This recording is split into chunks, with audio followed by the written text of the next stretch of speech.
Thanks so much for joining us for 12 News at 4. I'm Tram Mai. I'm Troy Hayden. We start with a sad scene in North Phoenix. One man is dead as flames engulf his home. Phoenix Fire says one of their firefighters also in the hospital with injuries. 12 News journalist Sean Rice is live near 40th Street and Thunderbird with what we're learning. Sean? Yeah, Tram and Troy, good afternoon to you both. Phoenix Fire tells us they were met with intense flames when they arrived here at a home along 38th Street in North Phoenix. The closest exit would be Thunderbird Road. This scene all played out at around 1:30 this afternoon.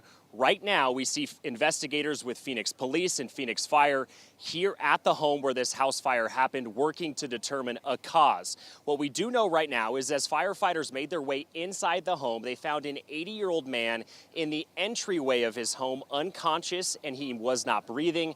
Phoenix Fire says he was beyond resuscitation efforts and did pass away here this afternoon. Now, let's take you to some Sky 12 video as we flew over the scene, watching as flames were extinguished by the time the helicopter flew over, but it did reveal the extensive damage to the back side of the home. I'm told at this point it is a total loss. Phoenix Fire Captain Todd Keller says fire was coming out of both gables of the home. That means flames were shooting through the roof and attic space here at the home. A Phoenix firefighter who was one of the first people to make entry inside the home did suffer burn injuries to his arms. I'm told he is at a local burn unit in stable condition. Now, as they were fighting the flames, crews were able to lay down multiple fire lines as they worked from the inside and outside to put it out. And at that point is when they found that man dead inside. This is some of the conversation that Captain Keller had with some emotional family members of the man as they arrived here on scene. They said that he did live with a son-in-law. They weren't here at the time, they came later, but at the time the victim was, according to family members, at home by himself.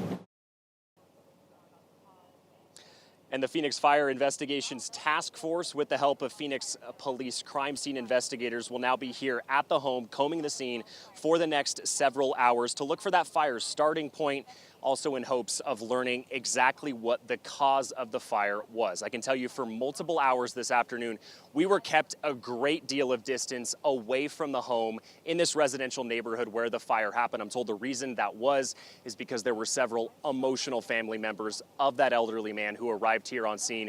They had to witness him being brought out of his home, deceased, and that just, of course, cannot be an easy thing to see. I'm told he did have multiple friends who were pastors who did arrive here on scene, started consoling some family members, and I'm told that did help those family members. As with any death investigation, especially a house fire, this area, these houses around here may be blocked off for several more hours as, again, they look to determine exactly what caused this fire. We're live in North Phoenix. Sean Rice, 12 News. Yeah, and especially with this 80-year-old man in the entryway of his home, maybe trying to get out, Sean. Yeah, that certainly could be, Troy. Phoenix Fire Captain Todd Keller, who gave us that briefing, couldn't say if that was something he was doing. It's far too early in their investigation to learn what the 80-year-old man's actions were as flames maybe were engulfing his home. That's something they'll look to determine as they look to find the cause. We'll send it back to you. All right, Sean, thank you.